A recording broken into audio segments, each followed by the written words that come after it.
He thought he had chosen the perfect wife. But on their wedding night, he discovered that she had chosen him first, for a reason that would destroy everything he built. Ethan Reynolds stood at the center of the grand ballroom, sipping an expensive scotch as his eyes scanned the line of women before him. The event had been meticulously planned, every detail perfected to create an atmosphere of exclusivity and power. Crystal chandeliers cast golden reflections across the marble floor. A string quartet played soft classical music, and the air carried the faint aroma of imported roses. Tonight was not just another business deal. Tonight, Ethan was choosing his future wife. The selection process had been simple. Women from all over the country had applied, drawn by the opportunity to become the wife of one of the wealthiest tech entrepreneurs in America. Only the most stunning had been invited to this final stage. They stood in a neat row, their designer gowns hugging their curves, their makeup flawless. They were waiting, eager, expectant, hoping to be the one chosen. Ethan had no interest in love. Love was an illusion, a distraction that weakened men. He was looking for beauty, elegance, and someone who could complement his status. That was all.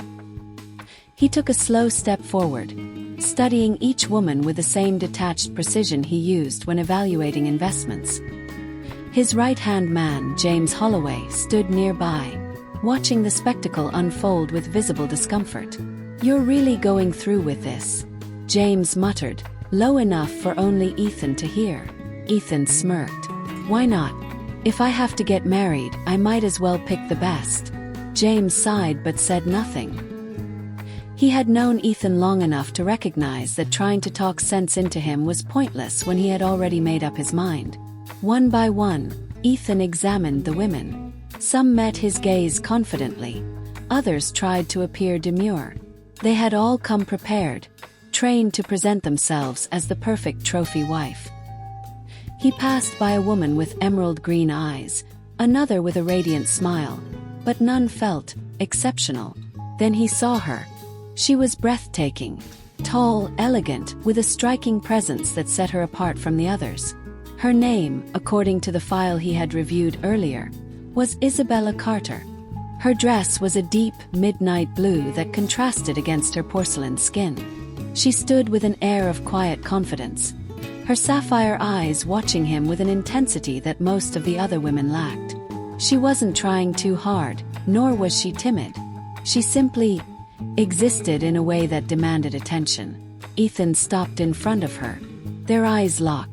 "You," he said simply, his voice smooth and assured. A murmur rippled through the room as the other women exchanged glances of disappointment and curiosity. Isabella's lips curled into a subtle smile. "You've made your choice then?" she asked, her voice velvety, carrying an undertone of amusement. Ethan liked that. She wasn't nervous or overly eager. She had a quiet certainty about her. "I have," he replied. James, standing just behind him, ran a hand down his face in frustration. "Ethan, don't you think you should?" Ethan held up a hand, silencing him. His decision was final. A round of applause erupted as the event's host, an influential socialite, stepped forward to formally announce the selection. Cameras flashed, capturing the moment that would soon make headlines. Billionaire Ethan Reynolds chooses his bride in exclusive gala event. Isabella turned slightly, her gaze flickering toward the crowd before returning to Ethan. "I suppose we should celebrate," she said smoothly. Ethan lifted his glass. "To the perfect selection." She clinked her champagne flute against his. And just like that, his fate was sealed. The ceremony was a spectacle of luxury. Held at an exclusive estate overlooking the ocean, it was the kind of event designed not for love, but for prestige. The guest list included CEOs, Hollywood elites, and foreign dignitaries, all gathered under a canopy of twinkling lights. Every inch of the venue was perfection. White roses lined the aisle, a live orchestra played soft melodies, and crystal chandeliers bathed everything in a golden glow. Ethan stood at the altar, dressed in an impeccably tailored black tuxedo, his expression unreadable. This wasn't about emotions. It was about optics. Power move. He had chosen a woman who would enhance his image, who fit seamlessly into his world. Then the doors opened, and Isabella entered. Gasps rippled through the crowd as she stepped forward in a gown that seemed to shimmer with every movement. It was a masterpiece, elegant yet daring, accentuating her figure in a way that was both regal and sensual. But what stood out most wasn't the dress. It was her presence. She walked with effortless grace, her chin slightly lifted, her sapphire eyes locked onto Ethan's. There was no nervousness, no hesitation, only confidence. She looked every bit the queen he had envisioned standing by his side. James Holloway, standing beside Ethan as his best man, leaned in slightly. "You sure about this?" His voice was low, barely audible over the soft music. Ethan smirked. "It's already done." Moments later, Isabella reached him, and the ceremony began. The vows were spoken, the rings exchanged. When the officiant declared them husband and wife, Ethan leaned in, pressing a brief but firm kiss against Isabella's lips. Cameras flashed, capturing the moment that would soon be splashed across every media outlet. As the applause rang out, Isabella looked up at him, a slow smile playing on her lips. "I suppose this is the part where we pretend we're in love." Ethan chuckled, his grip tightening slightly around her waist. "No need to pretend, sweetheart. We just have to look the part." The reception was even grander than the ceremony. Champagne flowed endlessly, guests mingled, and a live band played under the moonlit sky. Ethan made his rounds, shaking hands, discussing business deals in between polite congratulations. Isabella played her role flawlessly, charming, engaging, the perfect complement to his presence. But as the night went on, James kept watching Isabella with quiet scrutiny. There was something about her, something just beneath the surface, hidden behind those captivating blue eyes. As Ethan raised a toast to their future, Isabella smiled at him, her fingers grazing his lightly. She was perfect, too perfect. And James couldn't shake the feeling that Ethan had just made the worst decision of his life. The honeymoon phase, if it ever existed, was short-lived. Back at Ethan's penthouse, Isabella fit seamlessly into her new life. She adapted quickly, moving through the mansion with effortless grace, slipping into high society gatherings as if she had been born into wealth. She was elegant, poised, and unfazed by the extravagance around her. And yet something felt off. Ethan noticed it first in small, almost imperceptible ways.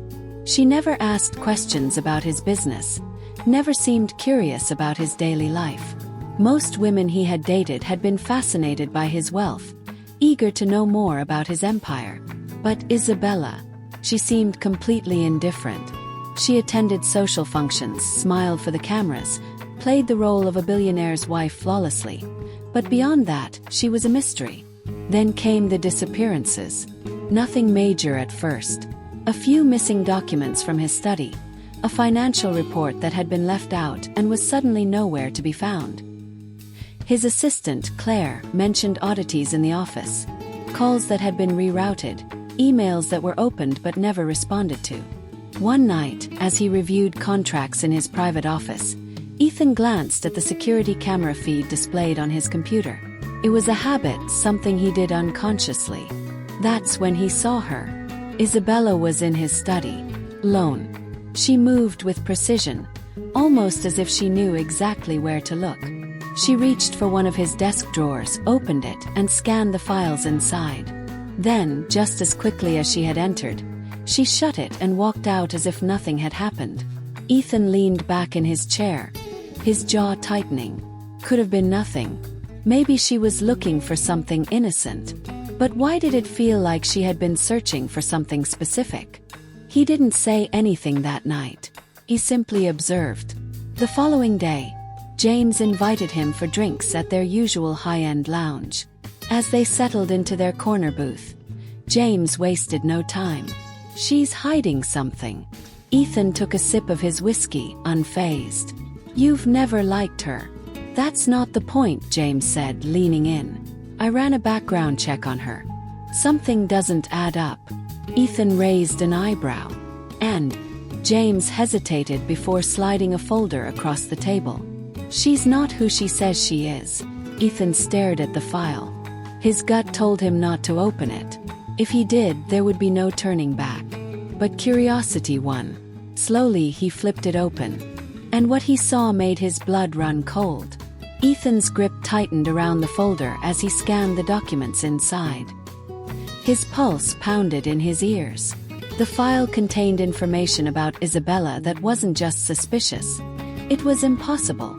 According to the official records, Isabella Carter didn't exist before 5 years ago. Her social security number was linked to multiple aliases. Her previous addresses were scattered across different states, and her last recorded place of residence before marrying him was a rundown apartment in a neighborhood far from the lavish lifestyle she now led. There were missing gaps, inconsistencies, and one glaring detail that sent a chill through him. There was no trace of her family. Ethan shut the folder, placing it on the table between them. "Where did you get this?" James exhaled, running a hand through his hair. "A contact of mine in private security. I had a bad feeling about her, so I dug a little deeper. I wasn't expecting this." He leaned in, lowering his voice.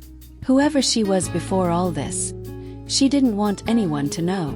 Ethan sat back, processing the information. His first instinct was denial. There had to be a reasonable explanation. Maybe it was a mistake. Maybe Isabella had changed her name for personal reasons, maybe.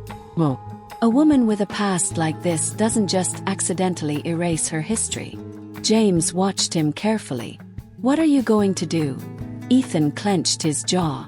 "I'm going to find out the truth." That night, he returned home later than usual.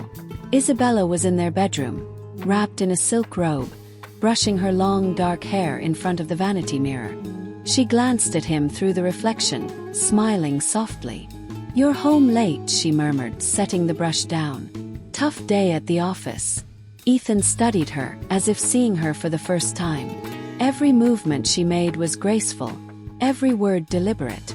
How had he never noticed it before? He forced a smirk. "Something like that." She stood up and walked over to him, resting a hand on his chest. "You're tense." Her fingers traced over his collarbone. "Maybe I can help with that." For the first time since marrying her, Ethan hesitated. Who the hell is this woman? As she kissed his neck, his mind raced with questions.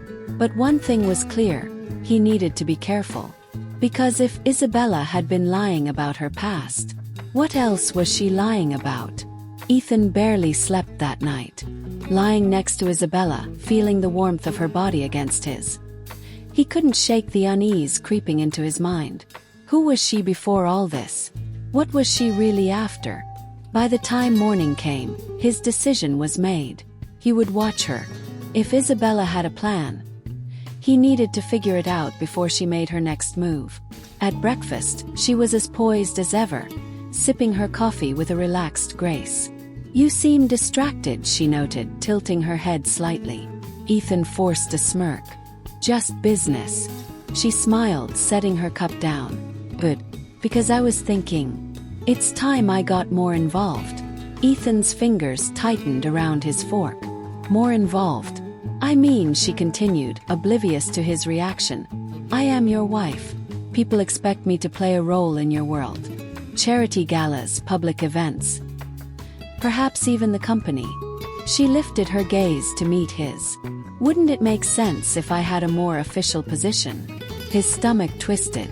She was moving faster than he expected. "Let's not rush into anything," he said carefully. "You should enjoy being newly married before jumping into business." She chuckled softly.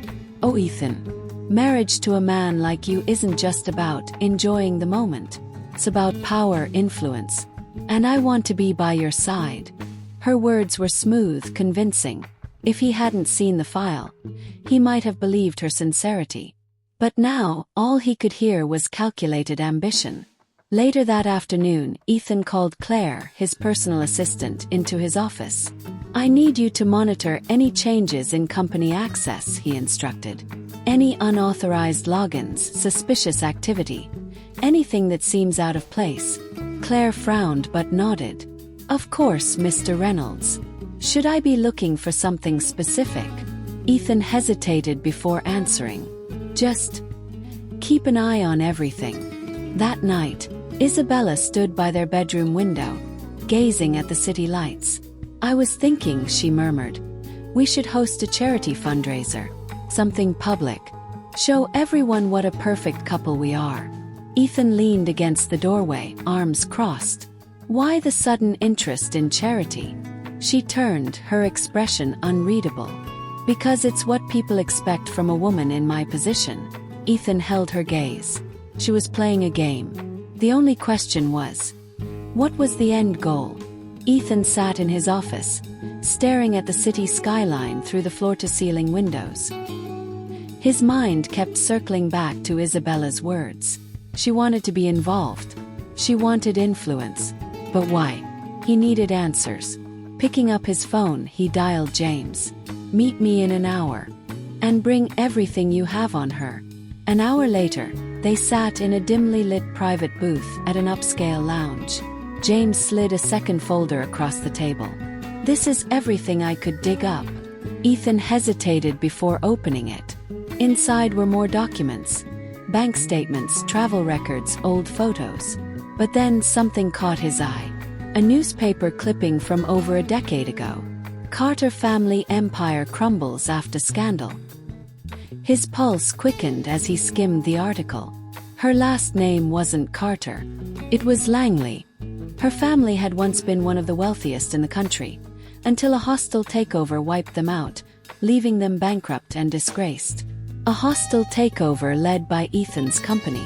His breath caught. This wasn't a coincidence. James leaned back, watching his reaction. She's not just some social climber, Ethan. She has a reason to be here. Ethan exhaled slowly. Revenge. James nodded. That's what it looks like. Ethan clenched his jaw. He had married a woman who had spent years crafting a plan to get close to him. Every moment they had shared, every smile, every touch. It had all been calculated. He had to confront her. When he arrived home, Isabella was in the study, sipping a glass of wine. She looked up at him with that same composed expression, as if she already knew what was coming. Long day, she asked, swirling the wine in her glass. Ethan stepped closer, his voice cold. Who are you really? Her lips curled into a faint smile. I was wondering when you'd ask. She set down her glass and walked toward him. Did you enjoy playing the role of the all-powerful billionaire, Ethan? Crushing companies, destroying families. She tilted her head.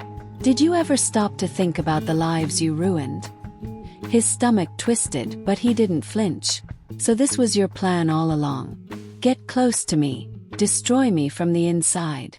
She let out a soft laugh. Oh, Ethan. We're just getting started.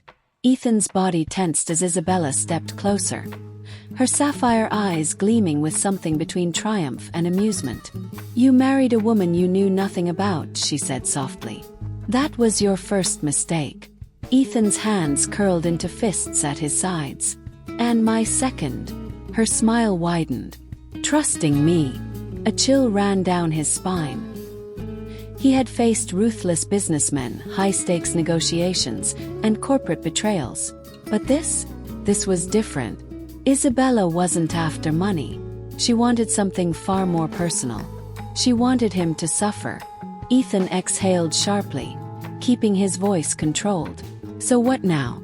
You destroy my company, my reputation. Leave me bankrupt. Isabella chuckled, stepping past him toward the grand fireplace. Oh, Ethan, I don't care about your money. That would be too easy.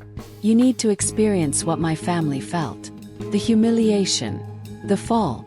She turned to face him again, tilting her head. And the best part. You did this to yourself. You chose me.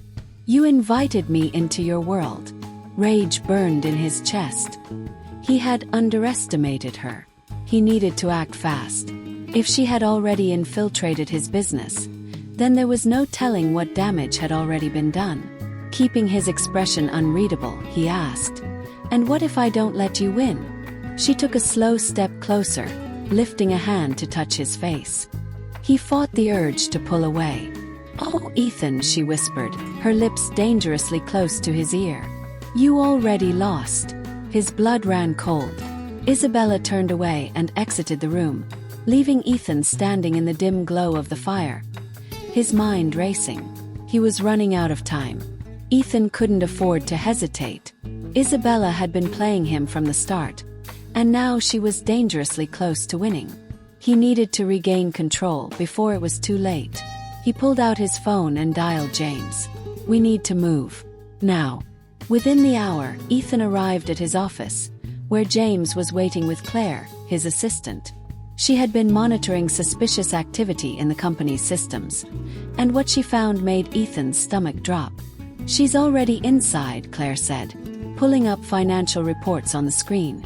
"Massive transfers, disguised under dummy accounts. If we don't act now, you're going to lose everything." Ethan clenched his jaw. "Shut it down. All of it." Claire nodded and got to work, but James wasn't convinced. "You really think she'll just let this go?" Ethan's expression darkened. "Oh, she's expecting me to fight back. But she doesn't know what I have planned." Hours later he returned home, the tension thick in the air. Isabella was in the living room, sipping wine as if nothing had happened. "You've been busy," Ethan said, stepping forward. She arched an eyebrow. "Oh, what makes you say that?" "I shut down every account you tried to drain." He smirked. "Didn't expect me to act so quickly, did you?" To his surprise, Isabella laughed. "Oh, Ethan," she sighed, setting her glass down. "Do you really think I needed your money?" She stepped closer, her voice dripping with amusement. "I was never after your wealth. I was after you." His stomach twisted. "What the hell does that mean?" She smiled, tilting her head. "You'll see soon enough." Ethan's pulse pounded. He had thought this was about revenge, about taking everything from him. But now he realized Isabella's game was far from over. Ethan refused to let Isabella win.